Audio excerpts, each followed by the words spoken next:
ఇవన్నీ ఎవడైనా బయటికి లీక్ చేస్తాడా? కొన్ని కాన్ఫిడెన్షియల్ గా ఉంచాలి కదా, ఒక సొల్యూషన్ అనేది ఉండాలి కదా దీనికోసం. హాయ్ హలో నమస్తే గైస్, ఈ రోజు మనం వీడియో స్టార్ట్ చేసే ముందు కింద కామెంట్స్ లోని ఇండియా జిందాబాద్, ఇండియన్ ఆర్మీ జిందాబాద్ అని చెప్పి మీరు ఏదో ఒక కామెంట్ పెట్టండి. ఇంకా మ్యాటర్ లోకి వస్తే, ఇప్పుడు మన ఇండియాలో జరుగుతున్నవి ఇలాంటి ఒక సిచ్యువేషన్ వస్తుందని చెప్పి అసలు మనం ఎక్స్పెక్ట్ చేసి ఉన్నాం. ఆబ్వియస్లీ ఎవరు కూడా ఎక్స్పెక్ట్ చేయరు, బట్ ఇప్పుడు మనం అదే సిచ్యువేషన్ లో ఉన్నాం, అదే మనం ఫేస్ చేస్తున్నాం. అంటే చాలా వరకు కొన్ని మీమ్ పేజెస్ గానీ, అంటే ఇండియాలోని పాకిస్తాన్ లోని రెండిట్లోని వార్ ని ఒక ఏదో వార్ జరగాలనే ఒక ఎక్సైట్మెంట్ ఎందుకు చూపిస్తున్నారు నాకు అర్థం కావట్లేదు. అది వార్ అనుకుంటున్నారా, క్రికెట్ మ్యాచ్ అనుకుంటున్నారా? అసలు దాన్ని చూడడానికి అంత ఎక్సైట్మెంట్ వచ్చేసరికి దాని మీద మీమ్స్ చేసుకొని, అంటే వార్ అంటే ఏంటి మీకు ఒక సరదా అనిపిస్తుందా లేకపోతే ఏంటి? అండ్ మనకి ఇండియన్ గవర్నమెంట్ కూడా చాలా క్లియర్ గా మనకి కొన్ని ఇన్స్ట్రక్షన్స్ అయితే ఇస్తున్నారు. అండ్ దాంతో పాటు చాలా వరకు పాకిస్తానీ అకౌంట్స్ ఏవైతే ఉన్నాయో మన ఇండియన్ దాంట్లోని ఆటోమేటిక్ గా వాళ్ళు దాన్ని స్పాన్సర్డ్ గా చేసి మన పేజ్ లోని మన ఫీడ్ లోని వచ్చేలా చేస్తున్నారు. దీని వల్ల ఏంటంటే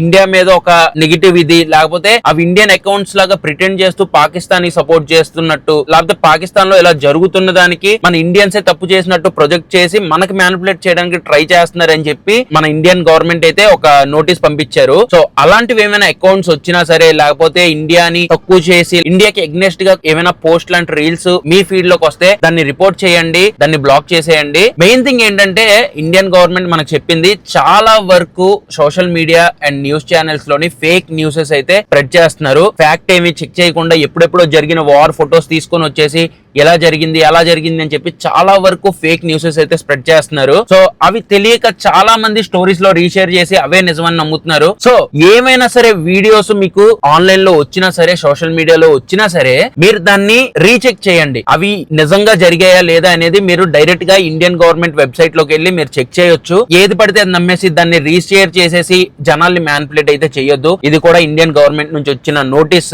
జాగ్రత్తగా ఉండండి. అండ్ ఫేక్ న్యూస్ స్ప్రెడ్ చేసిన ఏ పేజెస్ నైనా రిపోర్ట్ కొట్టేయండి, బ్లాక్ చేసేయండి. ఇంకా మనం వార్ అనేది ఫుల్ ఫ్లెడ్జ్డ్ గా స్టార్ట్ అవ్వలేదు. ఇప్పుడు జస్ట్ అటు నుంచి వచ్చే అటాక్స్ ని మనోళ్ళు డిఫెండ్ చేస్తున్నారు అనమాట. ఇంకా కంప్లీట్ గా ఇది వార్ సిచ్యువేషన్ లోకి వెళ్ళలేదు. ఇప్పుడు దాకా ఏమనుకున్నాం అంటే వార్ జరగకూడదు, వార్ జరగకూడదు, వార్ జరగకూడదు, అందరూ మంచిగా ఉండాలి, ఎందుకంటే ఇన్నోసెంట్ పీపుల్ కూడా చనిపోతారు ఇది అని చెప్పేసి చాలా కోరుకున్నాం. లైక్ వార్ అనే సిచ్యువేషన్ రాకూడదని చెప్పి కొంతమంది చేస్తున్న ఆ మొండితనం వల్ల తప్పట్లేదు, కొద్దిగా స్టార్ట్ అయిపోయింది. అండ్ ఫుల్ ఫ్లెడ్జ్డ్ గా వార్ అయ్యే సిచ్యువేషన్ కూడా ఉంది. ఇప్పుడు ఇండియన్ గవర్నమెంట్ నుంచి వచ్చే ఆ రూల్స్ అన్ని, ఆ నోటీసులు అన్ని సీరియస్ గా తీసుకొని పాటిస్తారు అనుకుంటున్నాను. ఇలాంటి ఒక సిచ్యువేషన్ తీసుకొచ్చి ఆ పహల్గామ్ అటాక్ చేయించింది ఎవరు? ఇప్పుడు పాకిస్తాన్ వచ్చేసరికి మేము ఉగ్రవాదులకి మేము అసలు సపోర్ట్ చేయము, అసలు మేము కూడా వాళ్ళ వల్ల ఎఫెక్ట్ అవుతున్నాం ఇది అది అని అంటారు. కానీ కామెడీ ఏంటంటే ఆ ఉగ్రవాదుల తలక పెద్ద పెద్ద క్యాంపులన్నీ పాకిస్తాన్ లోనే ఉంటాయి. ఈ పాకిస్తాన్ లో ఉండే ఆర్మీ వాళ్ళు ఆ పొలిటీషియన్లు డైరెక్ట్ గా ఏమి పీకలేక ఉగ్రవాదులందరికి మేపి స్పాన్సర్ చేసి ఇండైరెక్ట్ గా వదులుతా ఉంటారు అందరి మీదకి. అలా జరిగిందే కదా మొన్న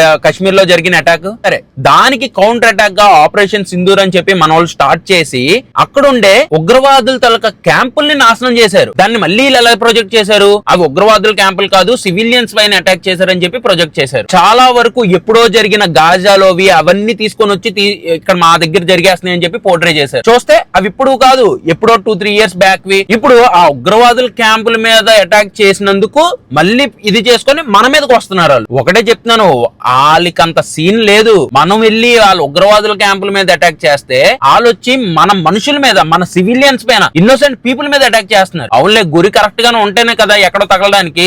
గురి కరెక్ట్ గా లేకపోతే ఎక్కడ పడుతుంది వాళ్ళకేం తెలుస్తుంది? అంత బుర్రాలకు ఉండదు. ఇలాంటి మనుషులు, ఇలాంటి ఒక దేశం మన వరల్డ్ మ్యాప్ లో ఉందంటే సిగ్గు చేయట. అసలు స్కూళ్ళకి వెళ్ళరు, కాలేజీలకు వెళ్ళరు, వెళ్ళి బ్రెయిన్ వాష్ చేయించుకుంటారు. వాళ్ళు చెప్పిందే నిజమని నమ్ముతారు. ఇంకా వాళ్ళు చెప్పినట్టు అటాకులు చేస్తూనే ఉంటారు. అలాంటి బుర్రతొక్కు ఎదవాళ్ళకి ఇంకేముంటది? ఎప్పుడు ఎవరిని గెలుకుదామా, ఎవరిని మనం లేపేద్దామా అన్న ఆలోచనలోనే ఉంటారు. వాళ్ళకి మిగతా ఆలోచనలు ఏముంటాయి? నీట్ గా అందరితో మంచిగా ఉన్న వాళ్ళతో గెలికి గెలికి గెలికి గెలికి గెలికి ఇలాంటి ఒక సిచ్యువేషన్ తీసుకొని వస్తారు. ఈ సిచ్యువేషన్ వల్ల మనకి ఉన్న ఎకానమీ అన్ని నష్టం. కానీ అంతటికంటే ఇంపార్టెంట్ ఏంటి? మన సోల్జర్స్, ఇన్నోసెంట్ పీపుల్, అక్కడ వార్ జరుగుతున్న చుట్టుపక్కల ఉన్న మనుషుల తలక లైఫ్ లు, పిల్లలు, ఆడోళ్ళు, ఎంత మంది ప్రాణాలు రిస్క్. పాకిస్తాన్ లోని చాలా మంది ఫీమేల్ ఇలాగ వీడియోస్ చేసే వాళ్ళు కూడా ఏంది నాకు అర్థం కావట్లా. నా యూనివర్సిటీ క్లోజ్ అయిపోతుంది, వార్ త్వరగా స్టార్ట్ చేయరా, ఇలాంటి వీడియోలు చేస్తున్నారు. రండి ఫాస్ట్ గా వార్ స్టార్ట్ చేయండి, మీకోసం ఇక్కడ టీ పెడతాం అంటాడు. ఇలాంటి బుర్రతోకు నా కొడుకులు అక్కడ మేము వేసుకుంటుంటే ఇండియాలో ఏమైంది? ఎందుకు ఒక వార్ ని ఒక సీరియస్ ఇదిలా చూడకుండా ఎందుకు కామెడీ కంటెంట్ చేద్దామని చూస్తున్నారు వార్ మీద?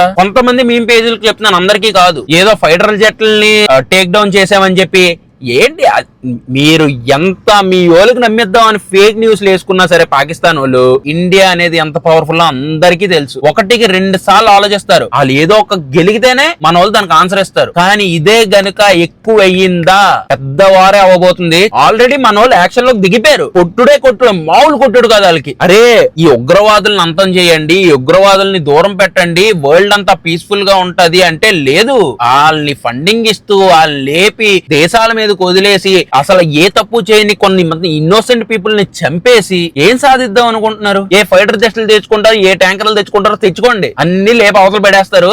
తర్వాత మీరే కాళ్ళ దగ్గరికి వస్తారు. లాస్ట్ టైం అప్పుడు జరిగిన వార్లన్నీ అలాగే కదా, అన్ని పోగొట్టుకున్న తర్వాత వచ్చి కాళ్ళ మీద పడ్డారు. ఇండియన్ ఆర్మీకి మనం స్ట్రాంగ్ గా ఉండాలి, మనం యునైట్ గా ఉండాలి. మన ఇండియన్ ఆర్మీ సేఫ్ గా ఉండి మన Indian army, Indian air force, Indian navy అందరి మీద మనకి నమ్మకం ఉంది. అదే నమ్మకం పెట్టుకోండి, మీ ప్రేయర్స్ చేయండి. అలాంటి ఎగింపు ఉన్న ఇండియన్ సోల్జర్స్ ఉన్నంత వరకు ఇండియా ఎప్పుడు సేఫ్ గానే ఉంటది. కానీ సోల్జర్ సేఫ్ గా ఉండాలని చెప్పి మనం అందరం ప్రేయర్ చేయాలి. మెయిన్ గా ఈ మీడియా ఛానల్స్ కి అసలు ఏమనాలో కూడా అర్థం కావట్లేదు. మన దేశానికి మనం హెల్ప్ చేసేలా ఉండాలి మీడియా ఛానల్స్, లేకపోతే ఏదైతే న్యూస్ స్ప్రెడ్ చేస్తున్నారో వాళ్ళు. ఇండియాలోనే ఇక్కడ ఒక అటాక్ ప్లాన్ చేస్తుంటే అది తీసుకుని వచ్చి టీవీలో పెడతారే. టీవీలో ఎదుటోడికి మనం ఏం చేస్తున్నామని చెప్పేయడం ఏంటి?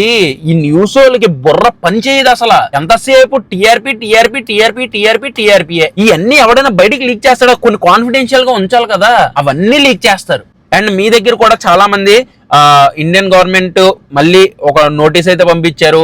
ఏదైనా సరే మీ దగ్గర ఇలాంటి ఒక వార్ కి సంబంధించి లేకపోతే ఏమైనా సరే అలర్ట్స్ లో ఉన్నా సరే, లేకపోతే ఏమైనా డ్రిల్స్ జరుగుతున్నా సరే దాన్ని వీడియో తీసి సోషల్ మీడియాలో పోస్ట్ చెయ్యొద్దు. ఇండైరెక్ట్ గా మనం ఎనిమికి హెల్ప్ చేస్తున్నట్టే. సో అలాంటి పనులు చెయ్యొద్దు. అట్లీస్ట్ ఈ టైంలోనైనా సరే కొద్దిగా రెస్పాన్సిబుల్ గా ఉండండి. చాలా మంది సోల్జర్స్ ఇంటికి ఇలా సెలవులకి వెళ్తే ట్రైన్ దిగకుండానే ఈ వార్ కోసం పిలుపు వచ్చేస్తే వెళ్ళిపోయిన వాళ్ళు ఉన్నారు. మళ్ళీ వాళ్ళ పేరెంట్స్ ని, వాళ్ళ ఫ్యామిలీని వాళ్ళు చూస్తారో లేదో కూడా తెలియదు. మనం ఇక్కడ సేఫ్ గా ఉండడానికి, ఇండియా సేఫ్ గా ఉండడానికి వాళ్ళు అక్కడ ప్రాణ త్యాగాలు చేస్తున్నారు. మనం ఒక స్టోరీయో ఒక ఇలాంటి వీడియోలు పెట్టకుండా ఉండి వాళ్ళకి మనం సపోర్ట్ చేయలేమా? దయచేసి ఫేక్ న్యూస్ స్ప్రెడ్ చేయొద్దు, ఫేక్ న్యూస్ నమ్మొద్దు. ఇంకా కమింగ్ డేస్ లోనే ఇంకా ఇంకా ఇంకా పెరగబోతుంది ఈ వార్. అంటే ఇప్పుడున్న సిచ్యువేషన్ బట్టి మనం చూసుకుంటే ఇంకా ఇంకా పెరగబోతుంది, మనం చెప్పలేం. నోటీసులు ఏమొచ్చినా సరే ఇండియన్ గవర్నమెంట్ నుంచి అవన్నీ ఫ్యాక్ట్ చెక్ చేసుకొని అవన్నీ పాటించండి. ఈ టైంలోని మనం కొద్దిగా రెస్పాన్సిబుల్ గా ఉందాం. ఆ పాకిస్తాన్ లాగా, పాకిగాల్ లాగా మనం ఏది పడితే అది పెట్టేసుకొని ఈ వార్ ని ఒక ఎంజాయ్మెంట్ లాగా తీసుకోనో, లేకపోతే ఏదో ఒక